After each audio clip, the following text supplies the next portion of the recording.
Fala, meus queridos alunos, professor André Luiz, de Filosofia.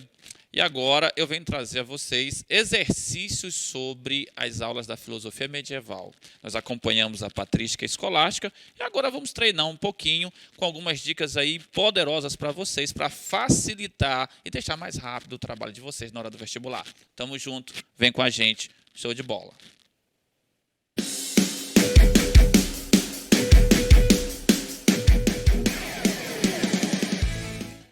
Meus queridos alunos, mais uma vez, professor André Luiz aqui, trazendo exercícios. Agora nós vamos fazer a parte da praxis, né? Eu estou de vermelho aqui em homenagem ao nosso querido amigo Marx. Então nós vamos agora pegar a praxis aí, a prática, exercitar, tá? Nós vimos, só te lembrando aí, fazendo a rememorização. Platão chamaria de reminiscências, tá? Vamos fazer as relembranças aqui. Nós estudamos a patrística e a escolástica. Eu te convido aí a acompanhar as videoaulas aí sobre esses temas. E aí tem só coisa bacana aí, só dica poderosa para te ajudar a passar no vestibular. Quando cair uma questão, vai ser rápido, vai ser fácil, então vai lá, dá uma assistida. Se não viu, assiste e vem para cá para a gente fazer as questões juntos para tu ver como é que a coisa pode funcionar ou pode aparecer ou até mesmo pode chegar até você na hora do vestibular. Nós temos aqui uma questão, tá? Que eu sempre recomendo que você leia o comando da questão para identificar qual o conteúdo logo, o que você vai ter de mobilizar. Vai te dar foco dentro da questão, tá? Geralmente nós temos um texto bem grande e esse texto pode dividir a tua atenção. Para evitar este problema, este dilema, este drama, tu pode ir direto no comando para tu já ler o texto sabendo o que é que tu vai buscar. Então, no comando da questão já diz assim, a partir dessa citação, aí meu filho já vai estar vendo aí, nós vamos ter de ler a citação, indique a afirmativa que melhor expressa o pensamento de Tomás de Aquino. Aí tu já vai fazer o link. Tomás de Aquino é escolástica, portanto. Então, nós vamos tratar aqui da escolástica. Se nós observarmos o texto, nós temos a grande contribuição de Tomás de Aquino para a vida intelectual foi a de valorizar a inteligência humana e sua capacidade de alcançar a verdade por meio da razão natural, inclusive a despeito de certas questões da religião. Então, olha só, intelectualidade, razão natural, canalizado para religiosidade. Discorrendo sobre a possibilidade de descobrir a verdade divina, ele diz que há duas modalidades de verdades acerca de Deus. A primeira refere-se à verdade da revelação, certo? Que a razão humana não consegue alcançar. Olha que é importante. Na revelação, a razão humana não consegue alcançar. Por exemplo, entender como é possível Deus ser uno e trino ao mesmo tempo. Está falando da trindade. A segunda modalidade é composta de verdades que a razão pode atingir. Por exemplo, que Deus existe. Olha só. Então, tem verdades que você não vai alcançar, até porque elas são reveladas por Deus. Tá? E só quando ele confia em você, segundo o próprio Tomás de Aquino, ele revela. Mas existem verdades que são auto-evidentes, que você pode alcançar facilmente, como a existência do próprio Deus, portanto. Certo? Então, olha só. A partir dessa citação, indique a afirmativa. A partir dessa citação, indique a afirmativa que melhor expressa o pensamento. Claro, a partir da citação. A fé é o único meio do ser humano chegar à verdade. Bom, a fé, ele não está dizendo em momento nenhum isto no texto. Ele até está dizendo que tem verdades que a gente nem alcança porque elas devem ser reveladas. E aí eu vou te dar uma dica importante, viu? Presta atenção aqui, ó. Olha, escuta e processa na tua mente o que eu vou te dizer. Na patrística é iluminação. Deus ilumina, coloca uma centelha de luz dentro do ser humano que tu chama de alma, por exemplo. Na escolástica é revelação, é diferente. Olha os termos diferenciados. Na patrística é iluminação, na escolástica é revelação. Então, olha o que São Tomás de Aquino está dizendo. Tem verdades que precisam ser reveladas e verdades que até reveladas você não vai entender. Mas tem verdades que são auto-evidentes que você entende automaticamente. Então, a fé é o único? Não é o único. A letra A a gente já vai deixar de lado. Letra B. O ser humano só alcança o conhecimento graças à revelação. Ele está dizendo que o ser humano só alcança o conhecimento graças à revelação aqui? Não, ele está dizendo que é graças à revelação. Ó, a primeira refere-se à verdade da revelação, que a razão humana nem consegue alcançar. A segunda modalidade é composta por verdades que a razão pode atingir. Então, não é unicamente pela revelação. A letra B não está adequada. Vamos ver aqui. Letra C de casa. Mesmo limitada, a razão é capaz de alcançar certas verdades por seus meios naturais.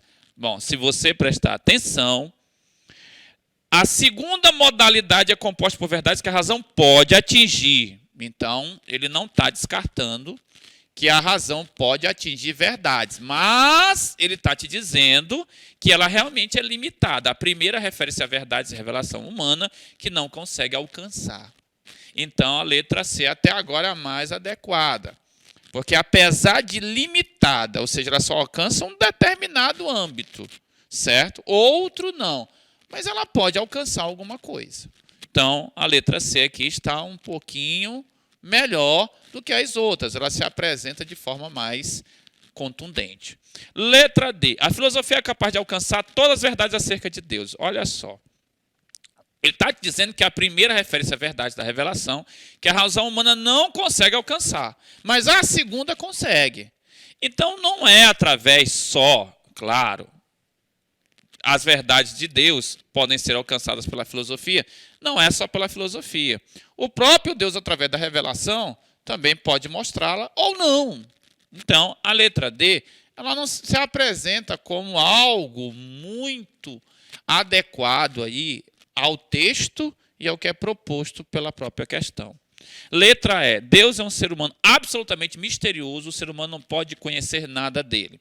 Bom, se você prestar atenção mais uma vez no texto, a segunda parte está dizendo que nós podemos atingir, por exemplo, a condição de que Deus existe, o conhecimento, a sabedoria da existência de Deus. Então, a letra E, ela também não está adequada. Portanto, a letra C de casa é a nossa resposta mais adequada para este momento. Corretamente?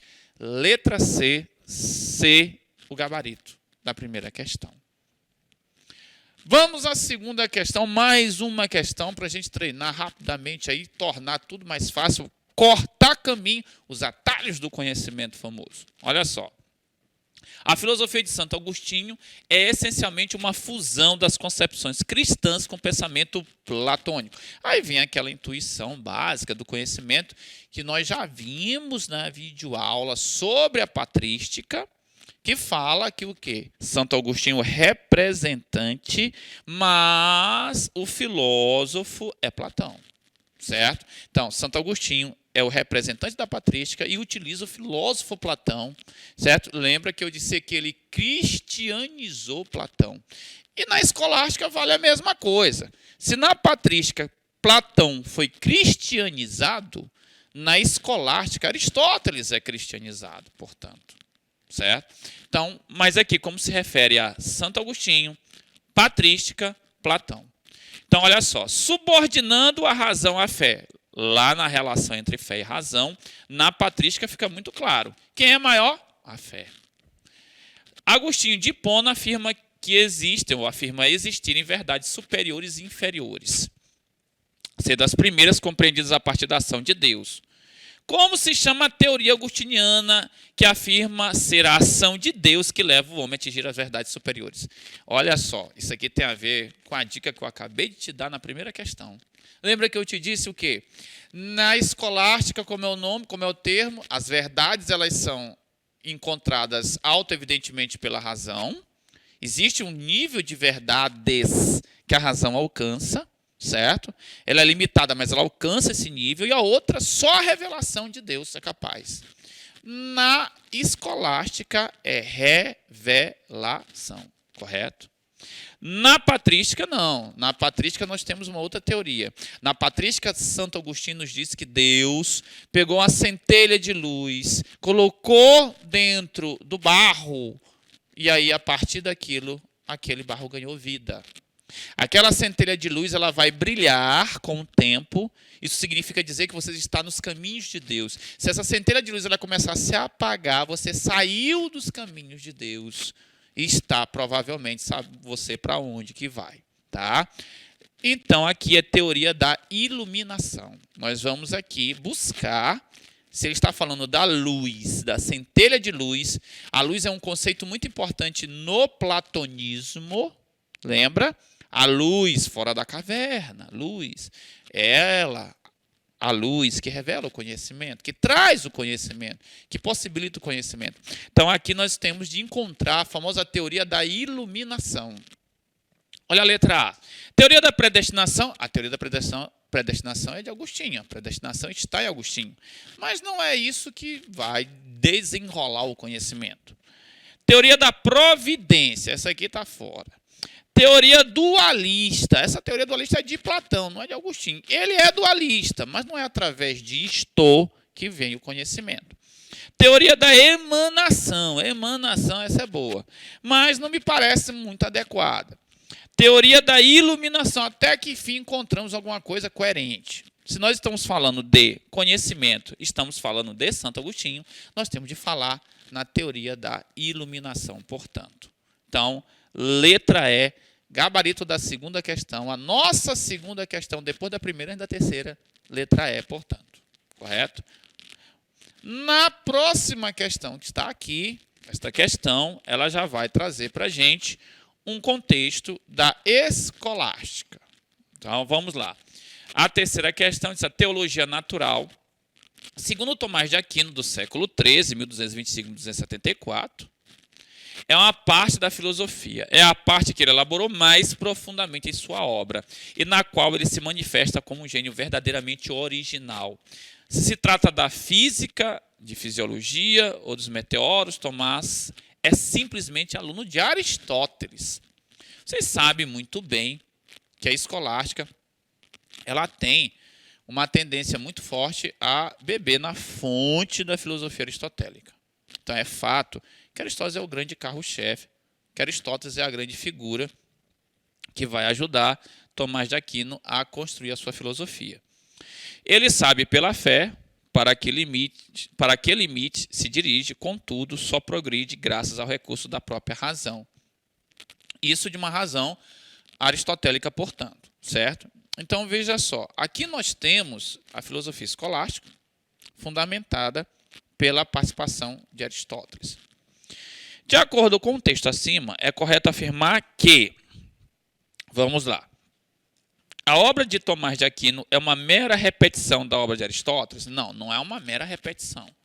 É uma obra inspirada em Aristóteles. Mas não é uma mera repetição de Aristóteles. Correto? Letra B. Tomais parte da revelação, iluminação, Bíblia, para entender a natureza das coisas? Bom, parece adequado. Temos uma proposta aqui interessante para a nossa questão. Temos uma proposta aqui importante que nós podemos pensar. Então, certo, de acordo com o texto, é correto afirmar. Agora, a gente tem que ver se isso bate com o texto. Tá? Bom, mas o conhecimento em São Tomás de Aquino realmente é revelado. Vamos ver se não tem alguma coisa melhor. Letra C. As verdades reveladas não podem de forma alguma ser compreendidas pela razão humana. As verdades reveladas, elas nem precisam da razão humana para serem compreendidas. Elas são diretamente, são intuitivamente compreendidas. Mas elas podem ser entendidas sim pela razão humana. Tá? Então a letra C não faz nenhum sentido. Letra D. É necessário procurar concordância entre razão e fé, apesar da distinção entre ambas. Bom, se nós pegarmos o texto, a forma como o texto está estabelecido, ó, ele sabe pela fé para que limite se dirige, contudo só progride graças aos recursos da razão. Olha só, bem neste finalzinho aqui, você percebe que ele está falando, o texto está falando sobre a relação entre fé e razão, e não sobre o conhecimento, certo? Se fosse sobre o conhecimento, a letra B seria a nossa resposta correta. Mas como ele está falando da relação entre fé e razão, então nós temos a letra D como uma possibilidade maior de se adequar ao texto. Perceba que no texto nós temos uma dica importante bem no final. Ele traça todo o conteúdo, ele mostra a dependência da filosofia de São Tomás de Aquino em relação a Aristóteles, mas no final ele deixa claro que, ao dizer, ele sabe pela fé para que limite se dirige. Contudo, só progride graças ao recurso da razão. Olha, o texto todinho ele é descrito para tratar dessa relação entre fé e razão. Daí a resposta mais adequada é a letra D de dado. Então nós temos a letra D de dado como gabarito da resposta. Gabarito correto, a questão vai se direcionar melhor à letra D corretamente, certo? Vamos a mais uma questão. Esta questão aqui, tá? Ela é muito tematizada em provas, tá? O estilo dela é muito utilizado e é uma questão fácil e rápida de ser identificada a resposta, certo? Então, nós temos de entender da seguinte maneira. Na medida em que o cristianismo se consolidava, o cristianismo ali começa, como eu falei para vocês, lá no primeiro imperador romano, com o nascimento do Império Romano, Otávio Augusto, a partir do século II, vários pensadores convertidos à nova fé e aproveitando de elementos da filosofia greco-romana, de que, olha só, de que elemento da filosofia greco-romana ele está falando? Do estoicismo. Lembra? Falei para vocês que o cristianismo ele é um primo, ele é um parente, ele é um anexo próximo ao estoicismo. Tá? Falei, mostrei a vocês, ó, vários apóstolos são de origem estoica, têm conhecimentos estoicos, conseguem desenvolver dentro do cristianismo um prosseguimento da própria filosofia estoica. Dali nós temos Paulo, Lucas, Marcos, são autores, né? Tanto Paulo como Lucas e como Marcos, eles têm um certo conhecimento dentro dessa filosofia estoica. Tá? São apóstolos valorosos nesse processo. Tanto Paulo como Lucas como Marcos, que estão no chamado, né, evangelhos sinóticos, eles têm um conhecimento sobre vários elementos da filosofia estoica. Então, Paulo, Lucas e Marcos são representantes desse estoicismo, nessa teologia que vai ser aproveitada para a famosa Bíblia, por exemplo. Tá? Então, nós temos aqui, tentando uma síntese com elementos da filosofia grega ou utilizando-se de técnicas e conceitos da filosofia grega para melhor expor as verdades reveladas ao cristianismo. Esses pensadores ficaram conhecidos como os padres, daí os primeiros padres da igreja, dos quais o mais importante, olha aqui é uma dica importante, Santo Agostinho, olha só, esse primeiro período já está entregando ouro, primeiro período da filosofia medieval, que durou do século II ao século X, ficou conhecido como? Aí nós temos escolástica? Não, a escolástica é do século IX ou X em diante, até o XVII. É o neoplatonismo de Plotino é um antecessor à patrística, certo? Não é uma filosofia necessariamente que está ligada à patrística ou ao medievo. Antiguidade tardia. Bom, tardio é a nossa intenção de marcar isso aqui, porque não faz o menor sentido. Letra D, patrística. Encontramos uma sugestão adequada. Como é o nome da primeira filosofia medieval? O nome da primeira filosofia medieval é a patrística. Tá? Filosofia medieval. Não é teologia, porque se for teologia, tu tem período apostólico, apologético, controverso. A patrística ela está entre o apologético e o controverso. Agora, se você falar em filosofia, presta atenção, filosofia medieval, aí é a patrística. Porque é a patrística que pega Platão, que é um filósofo, para servir de base, de contexto, de fundamentação para a teologia. Certo? Então, aqui, letra D de dado. Gabarito da questão, letra D, correto? Na quinta questão, nós já começamos sabendo o contexto dela, São Tomás de Aquino, certo? Se você quiser começar lendo, como eu dou a dica, sempre o comando, pode ser feito. Se você quiser ler a partir do bojo da questão, também tanto faz. O grande dilema que é identificar qual é o conteúdo, reconhecer qual é o conteúdo e observar o conteúdo que a questão vai tratar, para mobilizar as famosas habilidades que são necessárias. Dentro da questão nós temos aqui um texto, tá? E a partir deste texto nós vamos retirar aqui o que é pedido pelo comando. Então o comando diz assim: sobre a primeira via. Aí já, primeira via, eu vi lá na videoaula com o André que faz parte de São Tomás de Aquino da escolástica. É a primeira prova da existência de Deus inspirada em Aristóteles. Então nós já estamos identificando. Aí veja só, São Tomás de Aquino, está vendo como estamos certos? Do século XIII, falecido em 1274. Tem uma coisa interessante, eu não vou deixar de falar isso, porque senão eu não vou nem ficar direito como pessoa. São Tomás de Aquino, ele era considerado um dos grandes adivinhos da igreja. Ele adivinhou o dia da morte dele e o horário da morte. Inclusive, ele anunciou e pediu que o cortejo estivesse lá com o caixão e tudo, porque ele chegaria morto. Ele morreu 1 hora antes de chegar ao local que ele tinha predeterminado da morte dele realmente. Tá? Um dos grandes adivinhos da igreja, uma das pessoas que tinha o maior número de revelações.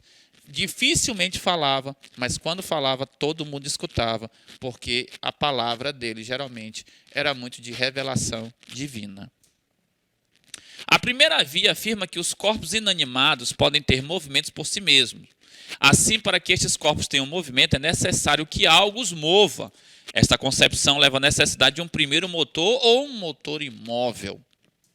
Isto é, algo que, mesmo não sendo movido por nada, pode mover todas as coisas. Sobre a primeira via, é importante entender o quê? Para que os objetos tenham movimento, é necessário que algo os mova. Dessa forma, entende-se que é necessário um primeiro motor. Logo, podemos entender que Deus não é necessário no sistema. Se é uma prova da existência de Deus, como é que Deus não é necessário? A letra A está inadequada, impossível de ser marcada. Porque é uma das provas da existência de Deus. Então, ele se torna um ser, obviamente, importante. É ele que vai conduzir todo o processo. Então, a letra A está fora.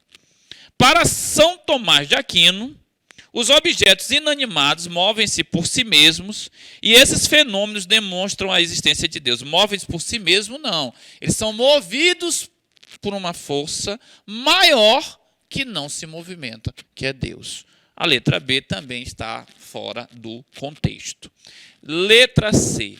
A demonstração do primeiro motor não recorre à sensibilidade, dispensando toda e qualquer observação da natureza, uma vez que sua fundamentação é somente racional. Bom, esta alternativa ela não condiz nem com o pensamento de Aristóteles. Que Aristóteles sempre leva em consideração a sensibilidade, a experimentação, mesmo que nada profissional em relação à modernidade, a observação da natureza, a observação dos elementos da natureza, dos critérios da natureza são importantes. Então, a letra C também não se torna tão adequada à questão que é proposta no comando. A pergunta ou a inquirição.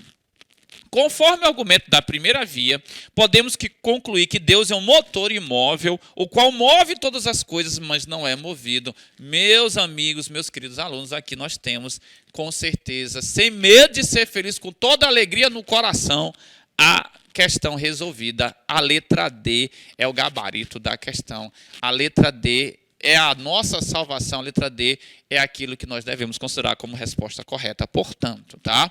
A escolástica tem as 5 vias. A mais conhecida é a primeira via, que é do motor imóvel. A letra D aqui, a letra D é a nossa querida questão resolvida. São Tomás de Aquino, um autor da escolástica, com leituras belíssimas dos textos bíblicos, sempre trazia para a gente muita coisa importante dentro do texto. Tá? A mensagem fundamental que fica é justamente o papel que Jesus desempenha dentro daquilo que nós consideramos como salvação. Ele assume a nossa parte e ele garante o perdão de Deus em relação à nossa alma. Fiquem com Deus. Tudo de bom. Estamos juntos. Até a próxima videoaula.